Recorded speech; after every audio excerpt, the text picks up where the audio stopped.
Operation Sandman. Everything right now around US dominance in the financial system is changing, and we have to be focused on this, especially if you are in crypto, especially if you are holding XRP, and especially if you have been staying up to date on everything around our global monetary system.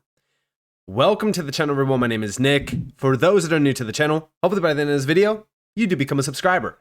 If we take a quick look at what Operation Sandman really is, this is the full breakdown.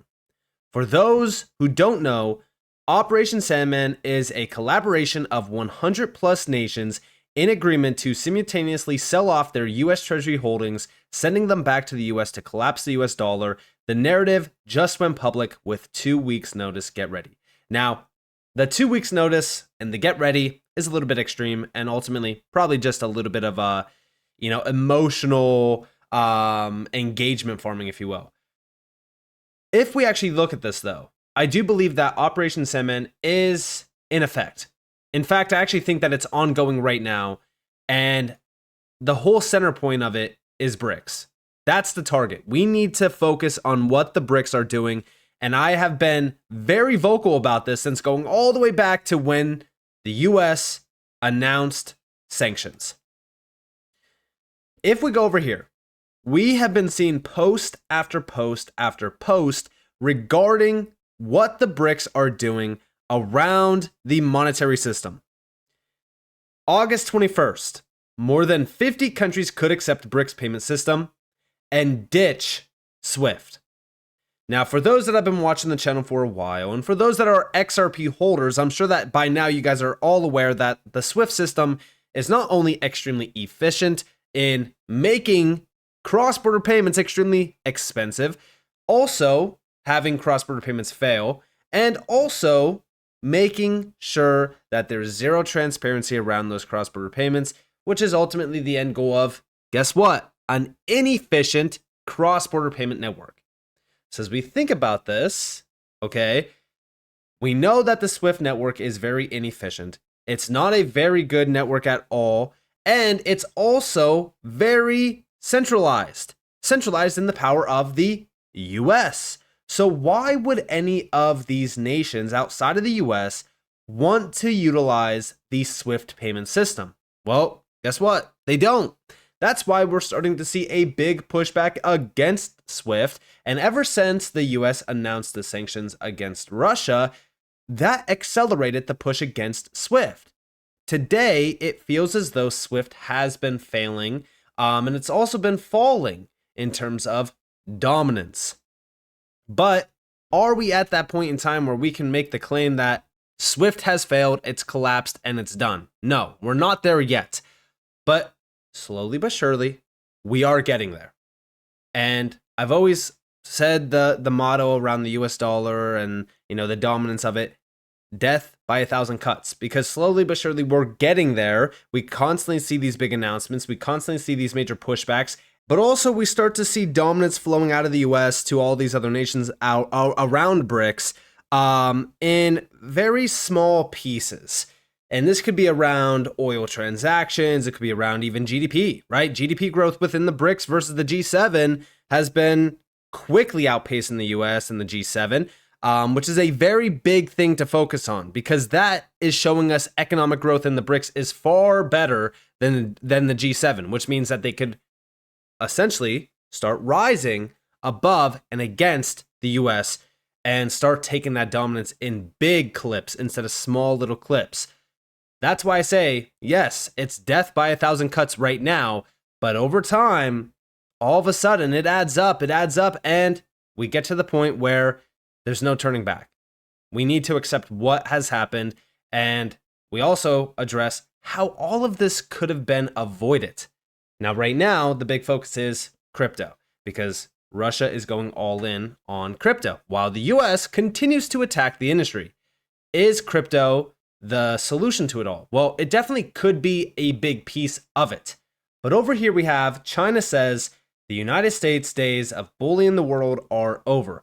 Like I said, when it comes to SWIFT, it's a very efficient network at being inefficient. It's kind of like a little play on it, but It is the truth, right? It's a very inefficient network. It's antiquated, and the technology needs to upgrade. But who's going to utilize Swift today? I highly doubt any nation will want to utilize Swift because it's still heavily dominated by the US. All of these nations, the big thing that's going on right now, we're kind of in a financial war where these nations are done. They're tired of having to bow down to the US because the dollar is the reserve currency. They control, the financial health of a lot of these nations. Whatever the US does, it gets multiplied in these areas. So as we really kind of focus on this, yes, all of these nations, they're done being bullied by the US. That's why we're seeing such a big pushback against the US. And sanctions is the big thing to focus on. That was the spark that lit the flame. And from there, it just spread very, very fast. Now over here, we have 126 nations meet to discuss ditching the US dollar. This is very significant. We don't know how many of these nations are going to look into joining the BRICS, but we know a substantial amount of them already have shown interest in joining the BRICS, which is a big deal when we combine all of them. Could it be, 10, 20, 30, 40, 50? We don't know. But if we go back to Operation Sandman, 100 plus nations. Right now, it's 126 that are looking to meet to discuss ditching the US dollar with the BRICS. And this is more so around their conference. The whole agenda here is not ditching the US dollar, but I'm sure that it's probably going to get brought up in conversation. But this is all centered around the BRICS, which, like I said, is a very big deal. If you're not focused on what the BRICS are doing, because mainstream media will continue to hide it away from you, you're missing out on the big target. Now, also, another big, announcement was China. They became Saudi Arabia's largest oil customer, accounting for more than 20% of the kingdom's oil exports. This is also another big blow to the US. As we continue to start to see these deals and these, announcements around, what's happening within some of these BRICS nations, we're starting to see dominance, like I said, usurped from the US in small little clips. But slowly but surely, it adds up. And right now, it doesn't seem like the US is doing much at all to combat this. This is why we focus on what Russia and China and all of these BRICS nations are really doing. What's their end goal? Over here, big shout out to Megan for this. Russian ambassador to Turkey, Alexei Urkov, previously told the agency that the situation around payment transfers from Russia to Turkey remains tense.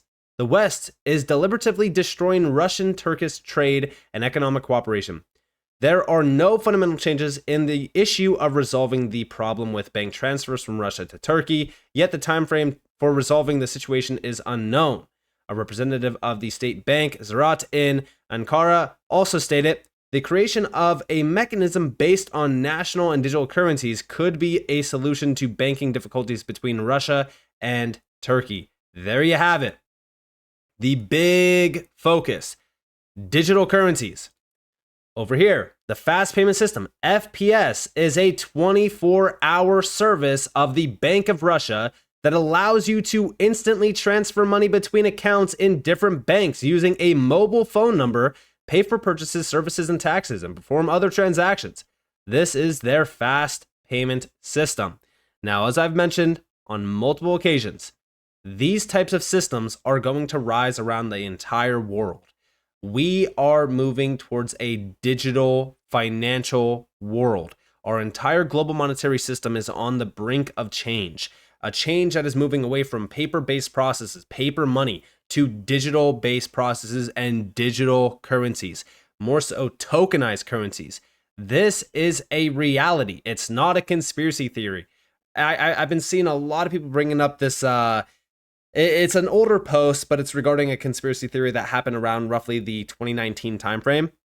And it's so crazy because if you actually go back to those times where, we really kind of start to see the big shift happening around, currency moving towards digital, a lot of people were kind of in denial. Then the pandemic hit, and the pandemic was a focus of, all right, well, everyone's at home. Nobody's really kind of going out to stores. So guess what's going to drop? cash usage. And what's going to rise? Digital payments.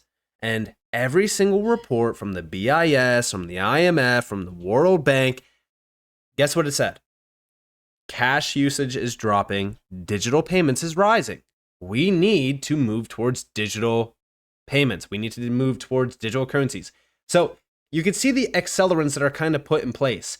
Even right now, I do believe that we're starting to see the big accelerants put in place. I believe that, Russia moving towards a digital-based financial system, essentially, with this, fast payment system. They're moving towards digital currencies. They're also looking at BRICS-backed stablecoins. All of that is accelerating the move towards a digital financial system. And it's going to play into the full effect of what the elites have been pushing as well. But also, over here, we have Sandman. BRICS begins creation of new digital payment platform. Russia will particularly focus on creating a new digital BRICS bridge payment platform, which will be a multi-sided option to the US dollar. Again, building different paths to banking nations through new payment platforms away from SWIFT. All of this is to counteract dominance. It's to break down the walls that have held these nations in a box for so long, which is the US financial system.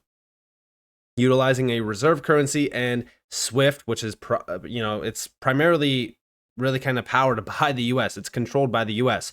So if we think about this, once they figure out a pathway forward away from SWIFT and away from the US dollar, the game is on. Then we'll start to see a complete shift in not only power, but dominance. We'll start to see major changes happening around our global monetary system as well. And I feel as though we're right there. We're right there, especially with the, September launch of the, Russian cryptocurrency, push. That's going to be a big game changer.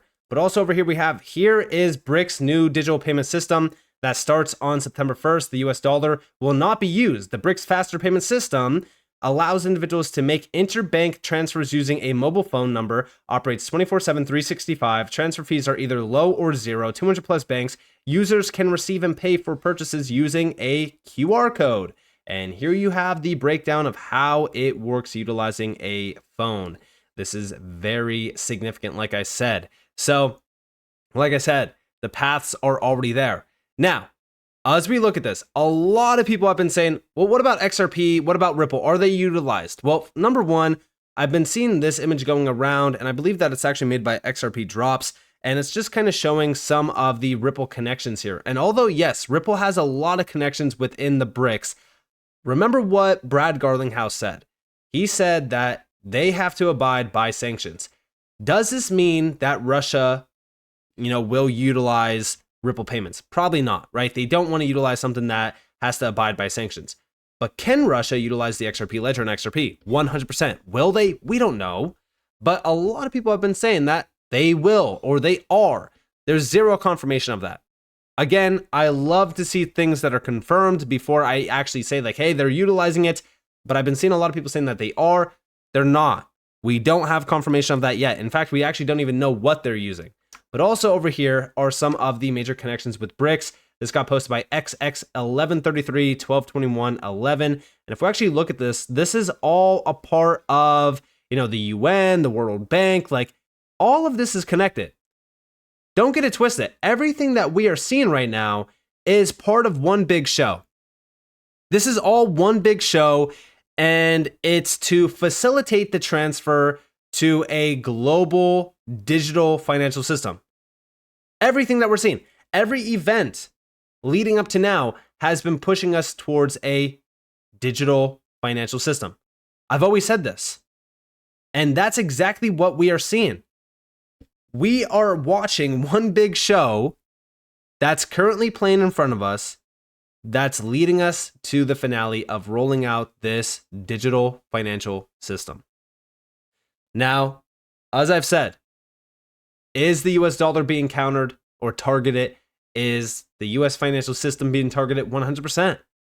But what will rise from all of this? Is there going to be a new reserve currency? No. Because once we usher into a digital financial system, there is zero need for a reserve currency. Once we have instant settlement, there is zero need for a reserve currency. We are moving away from a reserve currency. David Schwartz, the CTO of Ripple, already told you guys that as well. Why would we go back to the same situation just with a new, leader? It makes no sense. We are moving towards a CBDC dominated global financial system where every nation has their own CBDC, aka their own reserve currency that they have to utilize, and it's all going to be based on a unified ledger comprised of multiple ledger technologies, private, public.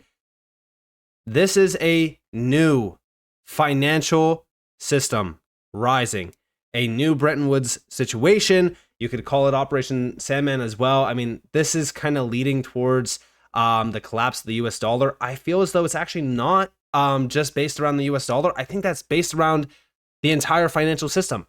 We are witnessing the collapse of the old financial system to usher in the new financial system. So with that being said, let me know what you guys think down in the comments below. I'd love to hear your thoughts on this. Again, everyone's opinion is welcome on this channel. And with that being said, I hope you guys enjoyed this video. If you guys did, definitely leave a like, subscribe, turn notifications on because more free content. You guys are more than welcome to follow me on Twitter and join the free Discord down in the description below. And with that being said, guys, it's been Nick. Thanks for watching. Peace out.